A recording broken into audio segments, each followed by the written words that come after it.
Hi everybody, welcome to Ask Jenny K. Thank you guys so much for joining me. Tonight's topic is all threads considered. In reality, it's going to be some threads talked about because there's no way I could cover everything with thread tonight, but I'm going to cover some things. So I want you guys to be sure to visit my website, jennykquilts.com. I am giving away a free pattern if you subscribe to my newsletter, and it's a pattern for this quilt called How Many Circles. So be sure to take advantage of that. It's a free pattern just there waiting for you. Um, then I wanted to tell you guys a little bit too. Last week I was filming in the studio, and remember the week before when I was talking about lighting, I showed you some fabric that I was working with, and some stuff that I really liked. So I wanted to show you kind of one of the samples that I did up. Isn't that lovely? Oh, I just love it. It still sings to me. I'm really happy with it. I think I'm going to try to make something bigger out of it. Use every little bit of scrap that I possibly can with it. We'll see what happens there. All right, so let's get to the topic. The topic, all threads considered. So when we think about quilting, there's really three categories that we have to be concerned with: piecing, machine quilting, and hand quilting. So for piecing, what we want to think about, the characteristics to look for in good piecing thread is if it is fine, if it's strong, minimal lint, and it doesn't tangle. So a really fine thread, I got this one to show you. You want it to be really fine because sometimes the thickness of the thread can affect the accuracy of your 1/4 inch seam. If it's too thick and you press and you fold it over, it can make a difference. Believe it or not, it can make a difference. That's why some people use a scant 1/4 inch. They're accommodating for the thread size. I like to use a real super fine thread that's really strong, minimal lint. That's really what you want to look for as far as those kind of characteristics. For machine quilting, here would be some. You want, again, strong. You want it not to tangle, be prone to tangling, and you also want it to be good colors and have a good color visual to do the thing that you want it to do. And let's see. So if we're talking about hand quilting, oh, here's the hand quilting one. This is the kind of thread for hand quilting. And what is different about hand quilting thread, typically it's treated with something to make it a little stiff. You see it kind of hangs funny, and it's just a little stiff, and that stiffness helps it to glide through the several layers of fabric that you have to push it through with your hand, which is a little harder, right? It can have some resistance there if it's not treated like with beeswax or something on the thread itself as the thread is made that will make it easier to push through those materials. The other thing to consider too when we're talking about threads, the fourth category would be decorative threads. Say you have your gold thread, metallic threads, or rayons that you might have, or monofilament. I love quilting with monofilament thread. Any of those, that's a whole separate category, and really you need to just be sure that it's going to work. I always suggest when you're using a new thread or using it on a new project to make a test swatch. Just a couple pieces of thread, just a couple pieces of your fabric, just a few scraps to test it out and see if it's going to work in the combination that you have, and if it's going to work with the needle that you have as well. It's always better to test than to have to rip it out later, right? Because if you test, you know. Okay, so also using decorative threads, that's a good chance, a good time to use your old threads that you have. And we'll talk more about the old threads later on. Okay, a note about color. You know, you might be torn. Okay, this fabric, this thread will go, this thread's a little too dark, this thread's a little too light. Which one do I choose?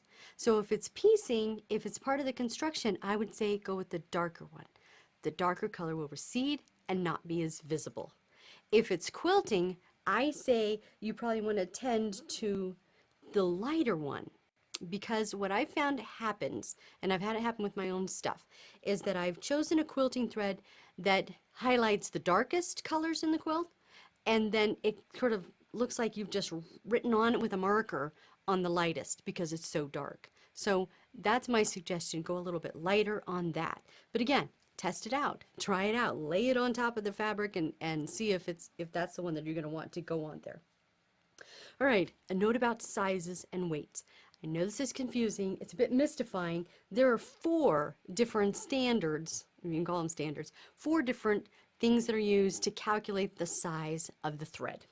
Basically, when we're talking about quilting, we're going to work with weight. And let me read this so I can tell you this exactly here. The weight is measured by a fixed system. It's determined by measuring the length of 1 gram of yarn.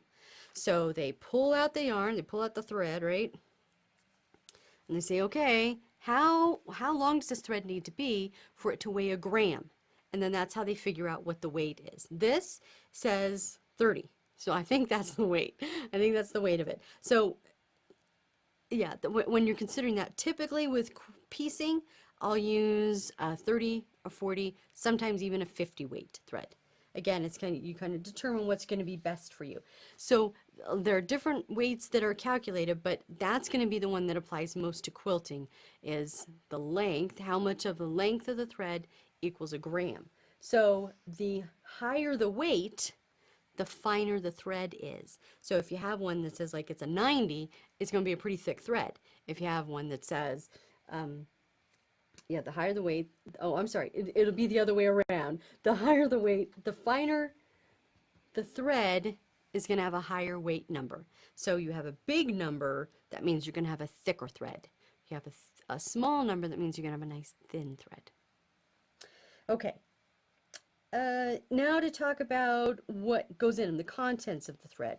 For piecing, here's my best advice.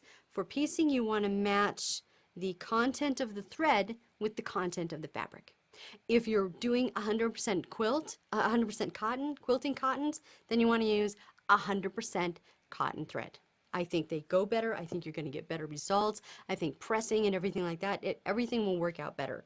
But again, doing decorative stuff on the top, Katie bar the door. Whatever you want to do to make it be decorative, whatever you want to do to get the results that you want, feel free to use that. It's just in construction, I'm depending on those to hold the quilt together. But decorative things can be replaced. The piecing, it's a lot harder to go and fix later at another time. So you can also have polyester threads, different threads or that are polyester combinations. Let me see if I can find a polyester. Well, this is probably a polyester combination here. Oh, this is 100% polyester. So you have those variations.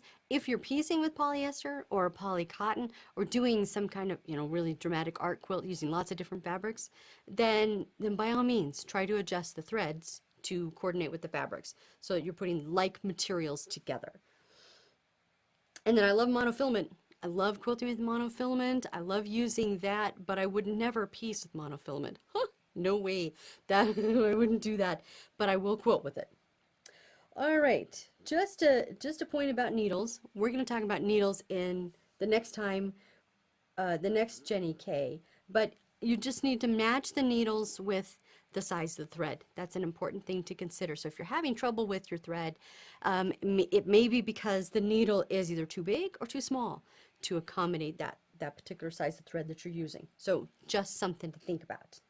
All right, so if you are having thread that is tangling up and giving you problems, let me show you a trick. This is a great little trick. Thread is spun, and it's spun in a particular direction during the manufacturing process. So if I'm going to determine, you want to determine which way it spins. Now this is if your thread is tangling. So I'm going to pull this out here, and I bring it back together. You see how it kind of loops in and spins in on itself, right? All right, so I pulled it from the top. Now I'm going to pull it from the bottom. Notice it does not do that. It does not do the same. It is not inclined to coil up when I pull it from this direction. So if you're having problems with your thread, it may be the way that you're pulling it. And if it needs to come off this way, you can take a little Sharpie, draw a little arrow on there, and then that'll always remind you, I thread it, so the thread comes off this way, and then it will work nicely with my machine. Good little tip there. All right, so let me tell you my tried and trues, my favorites. When I'm piecing, this is what I use. I buy these cones, and they're about 50 bucks a pop, but I buy these Aurifil cones. I have gray, I have black, gray, and cream, and that's predominantly what I use all the time. I use cream most of the time because remember, it's not like clothing. It's not as if somebody's going to look underneath and see, oh, well, that's the wrong color. Well, if they're looking there, it's none of their business anyways. But This won't show if I'm using white or cream color. This won't show if I'm using darks or navies, blacks, or whatever. So these are my go-to choices, and they last forever. I love them. They're strong, they're low lint, they're dependable, they're beautiful, beautiful. So that's my favorite for those guys. Let's see. And then for machine quilting, oh yeah, I think I said this before. I love using Aurifil's monofilament. That's the best one that I've found to go with. I really like it. It's so fine and it's just beautiful. I think it does a beautiful result. If you want to use a metallic, just to guys let you know, because I made a quilt and I quilted a whole bunch of oriental designs on it, right, with this gold metallic thread. And I went to the store and I ended up buying, I tried a whole bunch of, okay, this person, this person, this person. And this Coates and Clark simple metallic thread, that was the best one that I found. This is my favorite for doing the metallic stuff. Okay, so then I think we need to talk about too, old thread, because there's controversy here. There's a lot of people that say, oh yes, thread has a shelf life, it won't last forever. And while I agree with that, under certain conditions it will last and it will be just fine. I have right here a spool of Coates and Clark that is over 100 years old. It was made in 1990, and this is a treasure. I'm not going to use this. It may work just fine, but I'm not going to use this. This is old. This is an antique. That's beautiful. I'm going to set that aside. But then I have others. I'll bet you, I think this is probably mid-50s, maybe earlier, Coates and Clark. And if it is the perfect color to match what I want, say I'm doing a little applique, right? And this is exactly the decorative stitch that I want to go on top, I'm using this thread. Sorry, I'm going to do it. And so that's your good chance to use these mystery threads that you don't know what they are. Use it in decorative things when you're putting things like that on. Little details and stuff. It'll be perfect.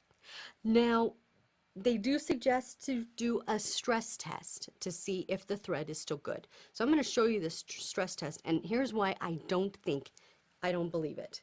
Why I don't think it works. So this is the old thread, right? That should be past its shelf life. That should not be any good. I'm going to take about an arm's length. I'm going to tie a knot in it here in the middle, tie in a little knot, and then I'm going to pull on it. And if it snaps, it's supposed to be past its prime. Ready? Pull. Snap, past its prime. Okay, I'm going to take my brand new thread that I know is good, and I'm going to do the same thing. And it's going to do the same thing, I betcha. Okay, here we go. Ready? Pull. There. Pull. Same thing. So I don't think the stress test is reliable. I'll go back to what I said at the beginning. Do a patch and test it. I would not use the older stuff. I would not use this thread for construction. I would use what I know is new and in good shape, in good condition, and works with my machine and is reliable. That's what I would use for piecing. But for decorative, yes, have at it. Have a lot of fun. All right, so that's it for this time.